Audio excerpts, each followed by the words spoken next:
සහෝදරයන් පිළිගන්න ශ්‍රීන උත්සවයි නාලිකාවට අද අපි කතා කරන්න යන්නේ 2026ට අලුතෙන්ම එන Toyota Hilux මාදිරිය ගැන. මේ වාහනේ තියෙන විශේෂත්වයන් මොනවද? තියෙන වෙනස්කම් මොනවද? අලුතෙන් එකතු වුණේ මොන වගේ දේවල්ද? සහ මේ වාහනේ කොයි කාලේ යනකොට එයිද කියන එක ගැන අද අපි කතා කරමු.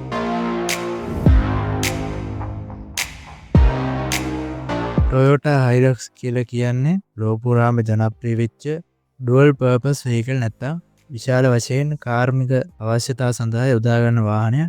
1968 පටන්ගත් Toyota Hilux නිෂ්පාදනය මේ වෙද්දී කණ්ඩව පවතින ඒ වගේම විශාල ඉල්ලුම පවතින ටොපි කැබ්‍රාත අතරින් වුණත් ලෝපුරා අතිශය ජනප්‍රියතාවයක් දිනාගෙන තියෙනවා. විශේෂයෙන්ම ඕස්ට්‍රේලියාව, ආසියාව, ඒ වගේම යුරෝපයේ. 1968 පළවෙනි පරම්පරාව පටන් අරගෙන මේ වෙද්දී පරම්පරා 9ක් මේ වෙලට සනිටුවන් කරලා 2025 මේ නව මාදිරියත් එක්ක. පළවෙනි පරම්පරාව 1968, දෙවෙනි 1972, තුන්වෙනි එක 1978, හතරවෙනි එක 1983, පස්වෙනි එක 1988, හයවෙනි එක 1997, 2004, අටවෙනි පරම්පරාව 2015 සහ නවවෙනි පරම්පරාව විදිහට තමයි මේ නවතම මාදිලිය ඉදි දක්වන්නේ. ඉතින් ලංකාවේ ගොඩක් බලා ගන්න පුළුවන් 7 වෙනි පරම්පරාව සහ 8 වෙනි පරම්පරාවේ නවතම මාදිලි.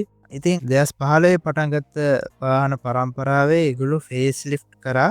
ලංකාවේ මේ විදිහට බලා ගන්න පුළුවන් ඒ විදිහට ෆේස් ලිෆ්ට් කරපු මාදිලි වල වාහන විශේෂයෙන් GR Sport, Revolution, Hilux Roco කියලා ඒ පරම්පරාවේ විවිධ මාදිලි. අලුත් 9 වෙනි පරම්පරාව උන් හඳුන්වන්නේ Hilux Travo කියලා. ඉතින් Hilux Travo රථෙත් විවිධ මාදිලි තියෙනවා. ඕවර්ලෑන්ඩ් එහෙම කියලා මාදිලි කීපයක් එලි දක්වන සූදානමින් තියෙනවා. ඉතින් තායිලන්තයේ මූලික කරගෙන තමයි මේ නිෂ්පාදන කටයුතු කරන්නේ. මොකද 2015 ඉඳලා නිෂ්පාදන කටයුතු තායිලන්තයේ මගින් තමයි සිදු කරේ ඇසෙම්බලි නැත්තම් නිෂ්පාදනය. ඉතින් මේ නිසා ආයන්ති නිෂ්පාදනය කළ තමයි ලෝපුරා බෙදා හැරීම සිදු කරේ. ඉතින් ඒ සාර්ථකව සිදු වෙච්ච නිසා 2026 මේ Hilux Travo මාදිලිය තායිලන්තයේම නිෂ්පාදනය කරන්න Toyota සමාගම බලාපොරොත්තු වෙනවා. ඉතින් මේ වාහනේ අපි ගත්තොත් ඕන වෙනස්කම් කරලා තිනවා. විශේෂයෙන් අපි කතා කරා Toyota Hilux එක මේ 2015 ඉඳලා මේ අද 2024 25 දක්වාම ආවේ එකම වාහනේ තමයි. මේ ඉදිරිපස පිටුපස වගේ පිටතින් කළ වෙනස්කම් එක තමයි මේ වාහනේ ගෙනාවේ. විශේෂයෙන්ම ඇතුළත ගොඩාක් පරණ පෙනුමක් තමයි තිබ්බේ 2024ට ගැලපෙන ආකාරයට නෙමෙයි. ඉතින් විශේෂයෙන් මේ ඇතුළත සම්පූර්ණ ප්ලාස්ටික් වගේ නිමාවකින් තිබ්බා. ගොඩාක් පරණ විදිහට තමයි තිබ්බේ. ඉතින් මේ නිසා මේ අලුත් මාදිලි විශේෂත්වයක් වෙනවා. මොකද මෙහි විශේෂ ආකාරයේ වෙනස්කම් කීපයක්ම දක්නට ලැබෙනවා. ඉතින් ඒක පළවෙනි දේ තමයි පිටත පෙනුම. පිටත පෙනුම වෙනස් කරලා තිනවා. විශේෂයෙන්ම ඉදිරිපස පෙනුම ටිකක් අර Chevrolet වර්ගයේ තියෙනවා. Silverado කියලා ට්‍රක් වර්ගයක්. ඒ ආකාරයට තියෙන සමාන පෙනුමක් තමයි පේන්නේ. ඉදිරිපස මේ කරපු වෙනස් කිරීම ඒගො Mitsubishi L200 එකේ පෙනුමක් වගේ තියෙනවා. ඒ වගේම තමයි Isuzu D-Max එක වගේ යම් ස්වරූපයක් තියෙනවා. විශේෂයෙන්ම ග්‍රිල් එකේම උඩට අරන් තියෙන ආකාරයට.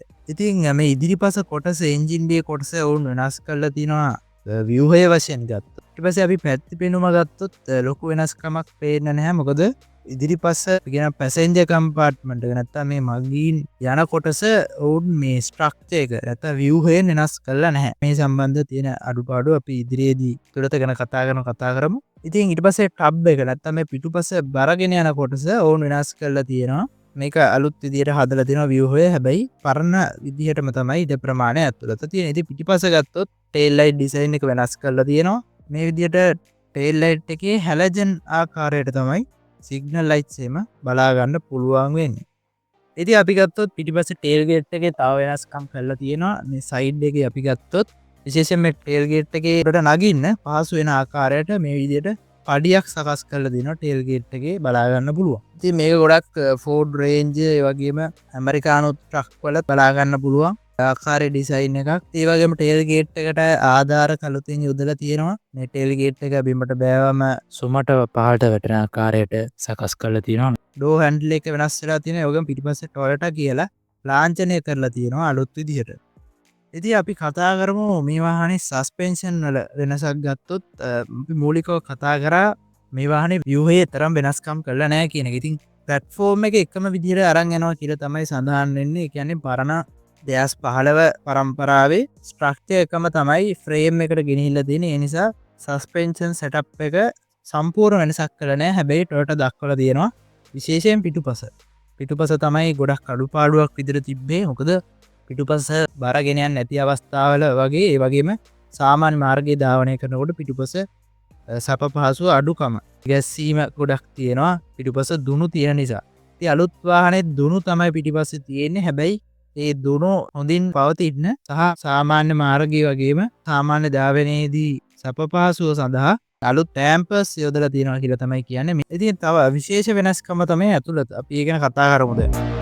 ඇතුළත ගැන කතා කරද්දී ඇතුළත soft touch වලින් හදලා තියෙනවා. ගොඩාක් අලුත් පෙනුමක් තමයි මේ ඇතුළත තියෙන්නේ. ඉතින් ඒක විශේෂයි. මොකද කලින් පාර ෆුල් ප්ලාස්ටික් තමයි තිබ්බේ. ඩෑෂ්බෝඩ් එකේ කොටස් එහෙම සම්පූර්ණ ප්ලාස්ටික් වලින් තමයි හදලා තිබ්බේ. ඒක ගොඩාක් නොපැළපෙනවා කියලා තමයි පෙට්‍රට වල පවා ඉන්න වාහන සම්බන්ධ විශ්ලේෂකයන් කිව්වේ.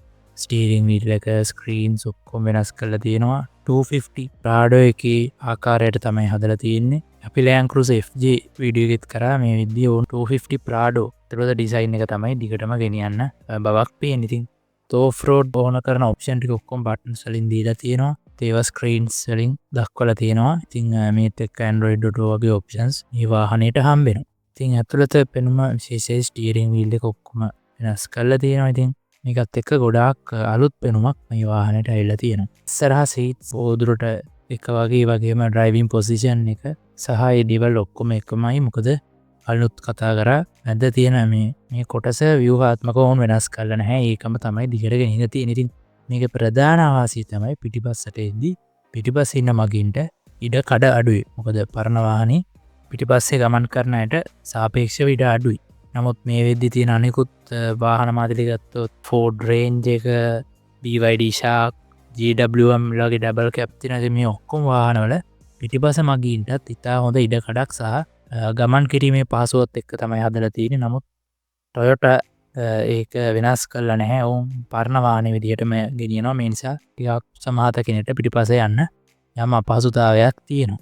ඉතින් මේවා තමයි ගොඩක් දුරට වෙනස් කරලා තියෙන්නේ. ඉතින් ඇතුළත තමයි ලොකුම වෙනස සිද්ධ වෙලා තියෙන්නේ. අපි දැන් කතා කරමු මේ වාහනේ බලය නැත්නම් එන්ජින් එකේ විස්තර ගැන. ඉතින් එන්ජින් එක පරණ එන්ජින් එකක්මයි මේ පාරත් කියන්නේ. Toyotaගේ ජනප්‍රියම එන්ජින් එකක්. 2.8 ලීටර් ටර්බෝ ඩීසල් එන්ජින් එක තමයි ඕන දිගට ගෙනියන්නේ. හෝස් පවර් 201ක්, නිව්ටන් මීටර් 500ක ටෝක් එකක් ගන්න පුළුවන් මේ එන්ජින් එකෙන්. ඉතින් පරණ මාදිරියේ ඔප්ෂන්ස් කීපයක් තිබ්බා. 2.4 ලීටර්, 2.7 ලීටර්, 2.8 ලීටර් කොම. ඉතින් මෙවර දැනට උන් සඳහන් කරලා තියෙන්නේ 2.8 ලීටර් විදිහට තනි මාදිරියක් එන්ජිමක් සහිතව උන්ගේ වාහන නිකුත් කරන්න කියලා. ඉතින් ඒක නිසා කියන ප්‍රයිස් එක පොඩ්ඩක් වැඩි වෙන්න පුළුවන්. මේ මොකද කලින් පාර 2.4 ලීටර් තිබ්බ මාදිලි මිල අඩුයි. නමුත් මේ වෙද්දි ඒක 2.8 ලීටර් එන්ජිමත් එක්ක මිල ටිකක් වැඩි වෙන්න පුළුවන් කියලා කියවෙනවා. තාම තහවුරු වෙලා නැහැ. මේ වාහනේ එන කාලය ගැන කතා කරොත් මේක 2026 අගෝස්තු මාසයේ වන විට වගේ ඔවුන් නිකුත් කරන්න බලාපොරොත්තු වෙනවා කියනවා කස්ටමර්ස්ලට. මේ වෙද්දි මේ වෙනකොට නිෂ්පාදනය ආරම්භ කර තිබෙනවා යනවා. නවතම Hilux මාදිලි තායිලන්තයේ මේ වෙනකොට නිෂ්පාදන වෙළඳපොළට නිකුත් කරමින් පවතිනවා. ලංකාවේ දැන්වීම පළ කරලා තියෙන දැක ගන්න පුළුවන්. ඉතින් 9 වෙනි ජෙනරේෂන් එක කිව්වොත් මේක ෆේස් ලිෆ්ට් එකක් වගේ කියලා තමයි හඳුන්වන්නේ. ඉතින් පිටරට රිවිව්ස් වල ගොඩක් හොඳ සහ නරක කියවෙලා තියෙනවා. විශේෂයෙන්ම අලුත් වෙනසක් එක්කෙන 2026 Hilux එක තමයි. ඉතින් මේකේ වර්ග කීපයක් ඕන් එන්න තියෙනවා කියලා කියනවා. Hilux Travo, Prerunner කියලා තියෙනවා. Hilux Travo Overland කියලා තියෙනවා. ඉතින් GR Sport කියන එක නැහැ. ඒ වෙනුවට ගොඩක් Hilux Travo Overland කියන එක තමයි ඒ වෙනුවට දෙනවා කියලා කියවෙන්නේ. ඉතින් ඕක තමයි විස්තරේ. Hilux එක ගැන මම ලංකාවේ එහෙම අලුතෙන් නිවුස් එකක් නැහැ. අපි ඒක නිසා බොයිත ගේන්න හිතුවා මේ අලුත් Hilux එක ගැන විස්තරේ. ඉතින් වීඩියෝ එක හොඳ නම් ලයික් කරන්න අමතක කරන්න එපා. channel එකට subscribe කරන්න. ඉතින් ඕගොල්ලන්ට මේ අලුත් වාහනේ ගැන හිතන දේවල් තියෙනවා නම් කමෙන්ට් කරන්න. ඉතින් තවත් මේ වගේම අලුත් තොරතුරු ඉදිරියේදී යමු.